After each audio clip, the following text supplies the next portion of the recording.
Good evening, ladies and gents. I am back. We had a little sabbatical, as you would call it. We're back on my own page here now. We're going to be called Grassroots Corners going forward. It's going to be a football blog all about grassroots from the unders ages all the way up to men's, women's, and disability football as well. So we're going to have a quick link. We've got a real treat tonight. We've got the wonderful Jake on from South Brent. Which is under 15 side. So it's going to be an interesting talk because it's at that age where you've got to try and keep the lads interested in football. So I've been speaking to you a little bit. We're going to have you on for now. How's the day been so far? Yeah, good, mate. Good. A little bit of travelling today. The roads were busier than I thought they would be, actually. But back home now, which is the main thing. Great stuff. So we've got you on for the most important thing. We're going to be talking about your wonderful group of lads that you've got together. Well, I've got to correct you there actually as well, because it's lads and I have a female player who's also my captain. Well? And she's the captain, so she's very important. Yeah, because I remember when I was coaching, they brought it in that the girls could play up. Was it under 16s? Is it up to? I think it's up to and including under 16s. Yeah. And my captain, she's been with the club since I think under 7, so she's been right the way through. But I think it's up to and including under 16s. Yeah, hopefully, I think the time has come probably for that to be extended to all areas of football. To be honest with you, but we'll see. Yeah, there's been a massive influx in girls/ladies teams anyway since the World Cup with the England ladies, which is great. Under 15s. So last year you were under 14s. How, obviously before COVID came along, how's it going last season? Yeah, I mean, I wasn't the manager last season, so I only took over this. I was still involved. I was a coach. There were sort of 3 of us doing it at the time. So we had, if you go to the under 13s, it was a great season for us, and I wasn't involved at that point, but won the double, season unbeaten, promoted. So there were, I think, 3 or 4 divisions at that point in that age setup. So we went up to that 3rd division. Last season was good. The objective, I know of the previous manager who did an amazing job, was to keep us in that division and get a middle of the table finish and a good cup run.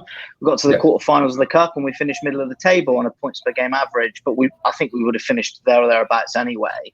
It was a good season by all accounts. Particularly that first season in a new division is always really, really tricky.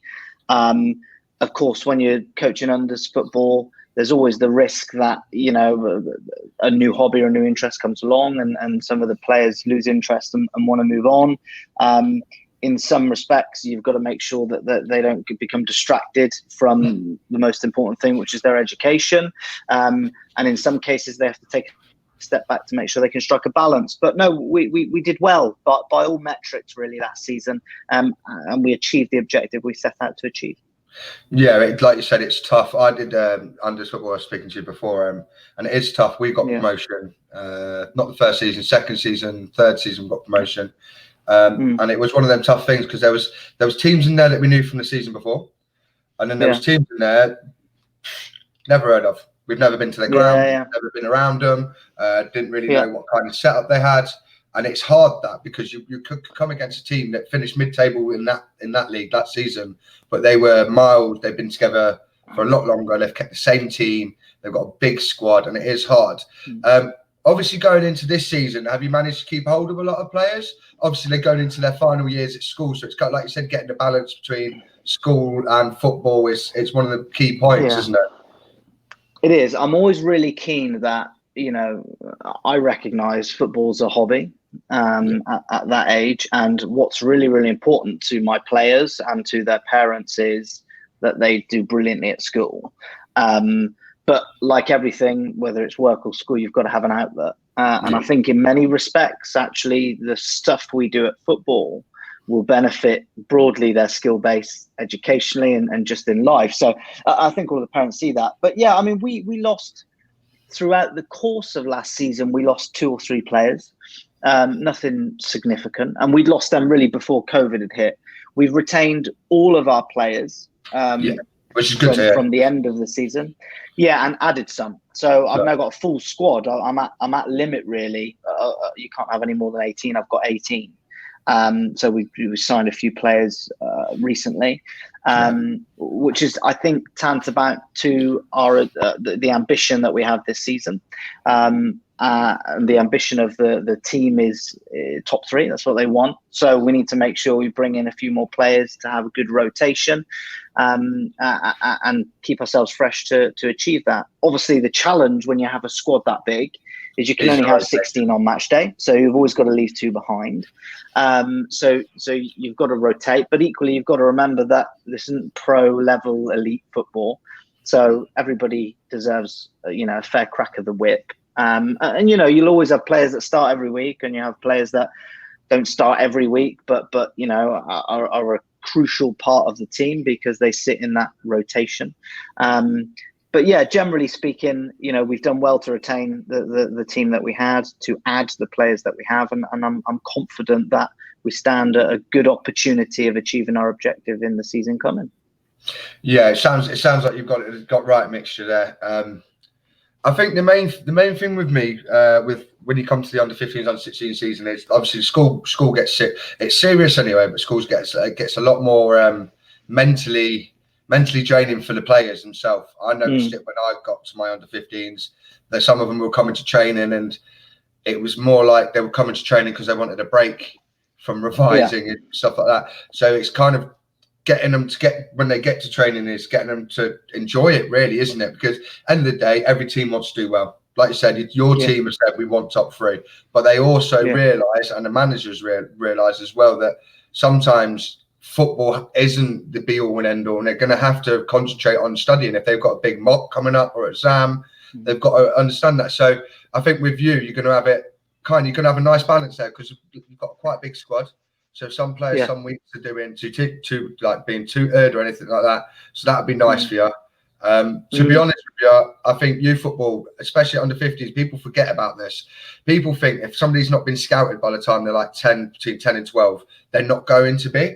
I am well against that. I don't believe that for 1 second. I had 2 or 3 lads that got pulled out of my team when he went to under 16s and put into academies. How would you put this? Would you say that's the case, that it's 12 years old or you're not going to make it, or is it still? Jamie Vardy's done it for people, really, hasn't he? 27 when he broke into the Premier League, professional football. Ian Wright was another one. Way late back. bloomers. I agree.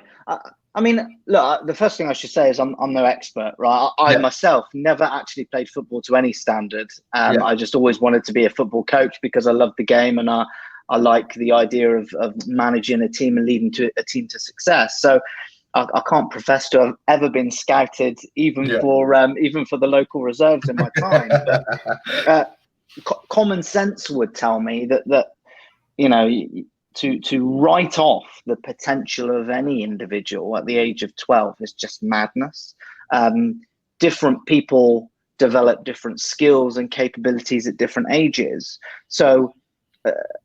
And football is very much a developmental process. So actually, you might have, and I've never coached, under 12s, under 11s, etc. But you might have at that age players who are technically really, really brilliant, but don't necessarily have the communication and the leadership skills to succeed at an elite level or any level. You might have, on the flip side, players who are excellent leaders, turn up on time, really well disciplined, process the information well, but it takes them a little bit longer to develop the technical capabilities of playing football. So for me, and we talked about Jamie Vardy and you talk about Ian Wright, those guys are living proof, right? That, you can't write off a player's chances to success at the age of 12. I see players who were scouted and taken into youth academies at a decent level, the age of 12 or 13, and they haven't made it necessarily. Compare those to the likes of Vardy and Ian Wright, so I think there's living proof that isn't the case. But certainly, I suppose those early years, from the perspective of a club, and again, I'm no expert at all, but from the perspective of a professional club, I suppose they will understand the psychology of coaching, and that coaching a player to an elite level from a very, very early stage is going to have longer term benefits, and they probably stand a better chance, if you look at probability. But no, I don't believe necessarily that just because you haven't been signed up somewhere by the age of 12 or 13 that you're not going to succeed at an elite level. I think I was the same as you. I had a couple of players that were good enough when they were 13, and they were getting watched by a lot of teams. And then as they got older, the clubs just carried on watching them and realised that, like you said, the ability was there, but the maturity of not just being an adult, but maturity on a football pitch, knowing when to make a challenge, when not to, when to lay it off, when not to, like the judgment in the game, that comes with time and effort. And I think if a kid's got that at 10, 11, 12, great. But sometimes them kids can get put in the system and just forgotten about. They're in the system, they're in the elite things. I feel as if it used to be like that when I was growing up, when I was a kid and with all my mates and that, if you got scouted, you got scouted at that age. If you didn't get scouted, then you're going to be playing locally, and then you may get a chance from one of the first teams. But recently there's been a massive push, especially, I'm a Chelsea fan, not saying this because I'm a Chelsea fan, but with Lampard and people like Ole Gunnar Solskjaer just showing belief in young lads at the age of 16, 17 and 18. It's kind of giving, especially guys your age group, it's kind of going, well, hang on a minute. Because a lot of them, they have been in the system, but they haven't been in the system since they were 10. Mason Mount, maybe, I'll give him that. Tammy Abraham was a late bloomer when he came through the academies. You've got a lot of young players. You've got Isaac Vassell, who's from down Cornwall way from Newquay. He was in and around academies, and then he made it pro when we were 21. He made it pro. So there is the ability there. And I think that, but the thing is, I think people forget about is that under 14s, under 15s, under 16s is the enjoyment of football. That's where enjoyment comes into it, because they don't have to be the most gifted player, but if they're not enjoying it, there's no point, because they've got so much going on with school, growing up in general, growing up secure. So for the fact that you said you've got a great group of people that are going to put their all in and make the difference. It's the main thing. We've got a comment here. This is from Dave from the Armchair Pundits.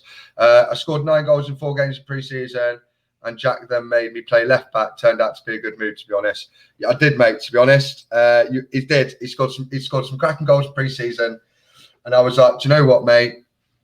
You're a really good left back. You scored some great goals, but I need you at left back. And to be honest, he played at left back and he did a stunning job. So it's kind of. Yeah, some players don't know where they're good at playing, I think. Especially when you go to youth side, they think, oh, I'm a midfielder. But if you just move them a little bit, they might not like it and kick back a bit. But sometimes they can find the best position by having to play out of position.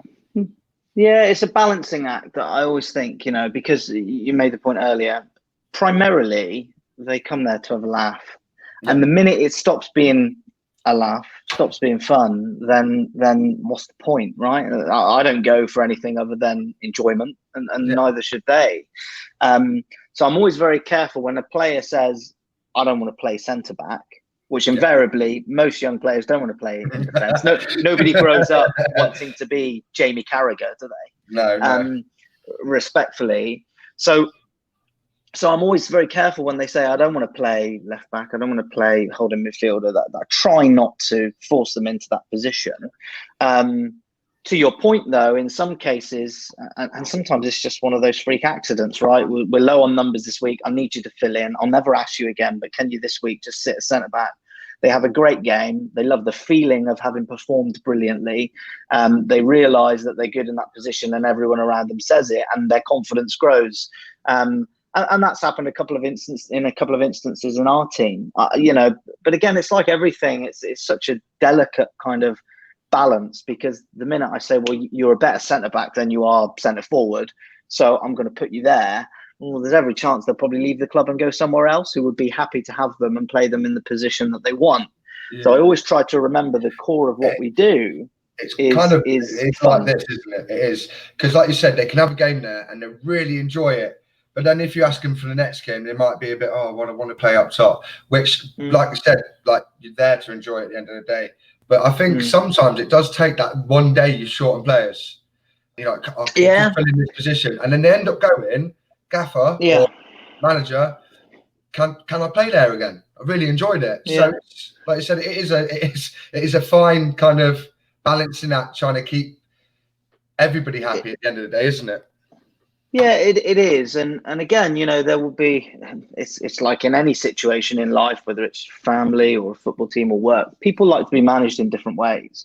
So you have some players who, it will take, them finding out by accident that they'll excel in that position. With some players, you can just tell them, look, trust me, you're really, really good in that position, and that's where I need you, and that's where you're going to succeed.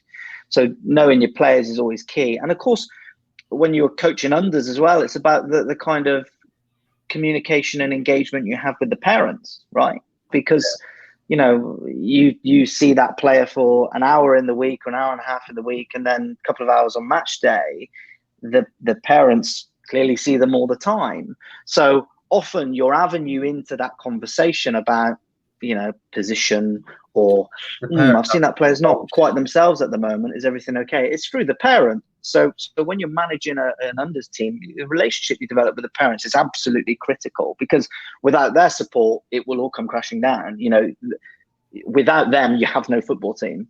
So often that's your avenue to have that conversation as well. And clearly they can frame it with the player and say, look, I spoke to your coach and this is the situation. But 9 times out of the 10, I always bring it back to that core principle. We're all here for enjoyment. And if I'm playing you in a position that you just don't enjoy and you hate and you dread and turning up and playing it every week, then I'm not going to play you there, because that's against the philosophy of me.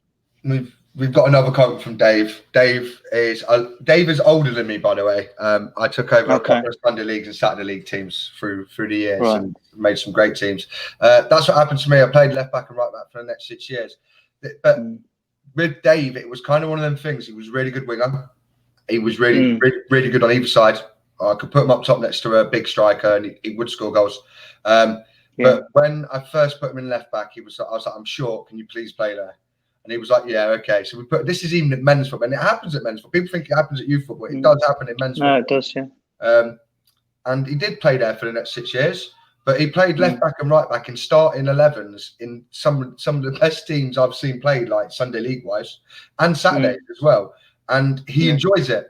He always makes jokes about it, but if he didn't enjoy it that much, he wouldn't keep joining teams and playing left back or right back. It's not young. I think youngsters need to realise it will. Sometimes it might happen if they progress into men's football. But like you said, if they're not enjoying it, they need to say not enjoying it. The main thing for me, obviously, you said you want to be in top 3. In your eyes, because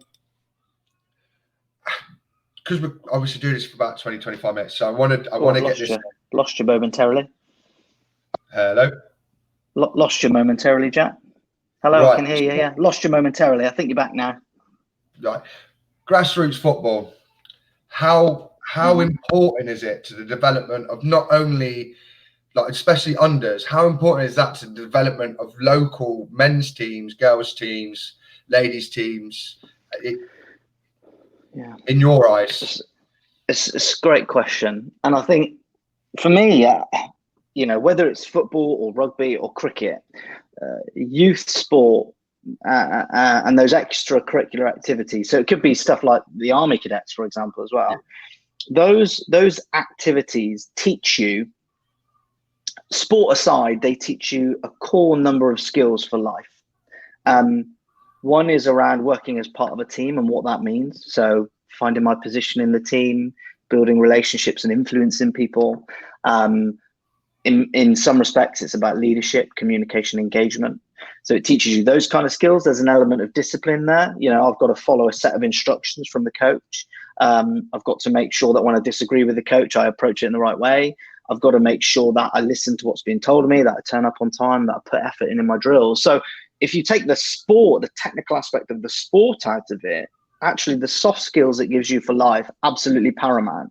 So I would always say, I mean, I've an 8-year-old daughter, or nearly 8, and she does gymnastics and trampolining. And I would always say at a young age, those extracurricular activities, scouts, cadets, football, cricket, whatever, absolutely key, because you will learn so much about yourself and you'll develop skills that will be useful always.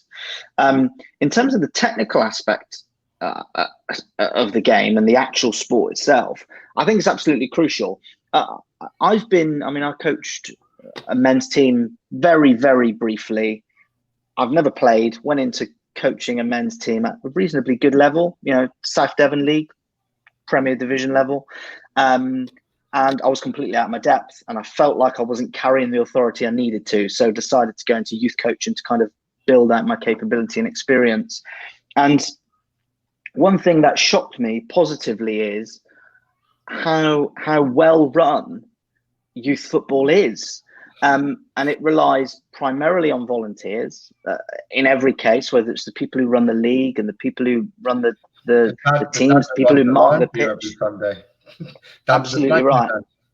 Absolutely right. To the people who take the nets down at the end of the game. So I'm always amazed every Saturday when the game finishes. Within 10 minutes, I look up after my post-match team talk and everything's cleared away. And that's the spirit of the youth game. So I think it's actually run incredibly well. And I always push back on people who are hugely critical about the way youth football's run, because I think generally speaking, it's run really well. How crucial is it? Well, it's absolutely fundamental to the future of football, right? Because these guys and girls are going to be the players of tomorrow. And whether you're going to be an elite, Arsenal, Tottenham, Man City player. Note that I didn't put Manchester United in there. Or if you're going to play for the Key and Vault Sunday Club, the pub team, football is a crucial component of society, of life. It's got huge benefits at every level, and we need players. I spoke to my father-in-law who had a reasonably good career, academy at Southampton and played a decent level, Biddeford, Torquay, Exeter for his footballing career. And he would say to me that he would say to me that, and does say to me, that football's a bit of a dying trade. There are not the number of players, the volume of players coming through from youth football into men's football. So we've got to find a way of bridging that gap, and I don't know the answer. I'm not experienced enough. I don't think anybody knows the answer to that in a minute. I think that's one of the key problems. Grassroots, not only so when they get to under 16s, they've got under 18s, maybe under 21s if they're lucky, which are midweek leagues mostly. You've got to look at it as the gap between youth football and senior football is a lot of clubs have the problem where they've got an under 16s team and they bring them through to their reserves. And there isn't that solid league. And I feel as if under 18s and under 21s, I know it's hard because I've been around the clubs and it is hard to organise, but the FA need to throw some kind of promotion or their own money into getting players ready, because from under 16s, if like you've noticed, South Devon League, you take one of the lads or the girl from your team when they're 16 years old and throw them into a full West South Devon Premier team, they're just going to be pushed all over the park. It's hard. It's hard, and that is why grassroots is so important. Why good coaching at the grassroots level is so important. And again, I'll say, people have got a lot of gripes with the FA coaching badges. I've done my level 1. I found them to be brilliant. Really useful. Yeah. So the coaching or the capability is there in terms of the educational material.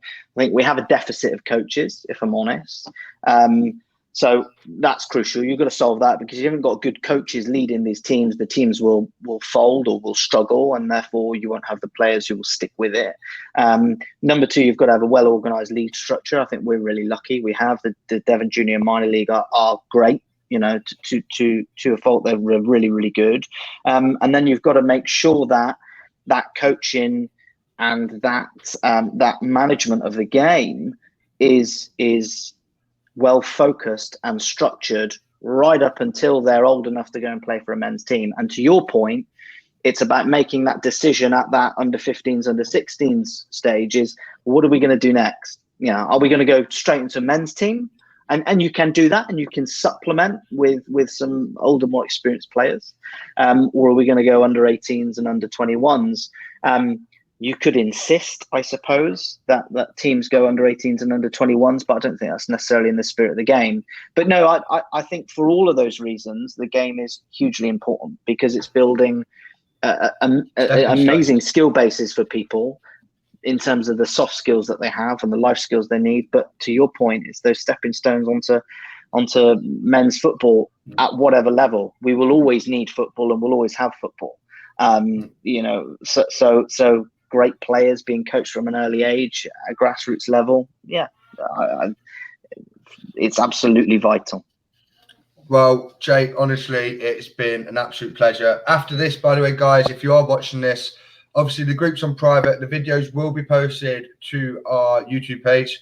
It is in the process of getting, I want to make sure it's all nice and fancy for you all, so it all looks nice. So it will be on YouTube. So if you want to watch this back, listen to mine and Jake's chat, especially about how the importance grassroots, especially the underages upwards, has on developing the game and keeping the game going at a grassroots level, please do. It has been an absolute pleasure to have you on, Jake, and I really do wish your team all the best for the season upcoming. We'll speak to you again later on in the season. Before we go anywhere, any special thanks to anybody at the club or any parents or anybody that's helping you coach-wise? I mean, it's probably too long a list to name, but as I always say, any youth coach would say that the parents are probably absolutely the most vital component, and I have an amazing set of supportive parents.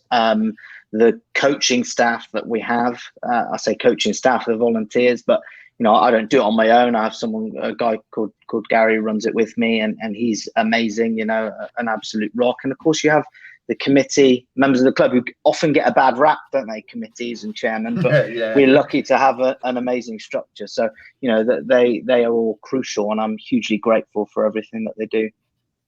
And of course to the players, right? Because we don't have a game without them. Exactly. Right, guys, this has been Grassroots Corner. This has been the first official show of Grassroots Corner. There's plenty more to come, don't you worry. We've got more unders teams. We've got a couple of ladies, disabilities and ability teams. We've also got a couple of, I've got a Cornish / football legend on soon, Mark Rappo. It's over 2,000 career goals in grassroots football, which is for even at grassroots level, that's tremendous. Thank you, Jake. It's been a pleasure. Cheers, guys. And don't forget to follow the YouTube channel as well, Grassroots Corner. Look after yourself.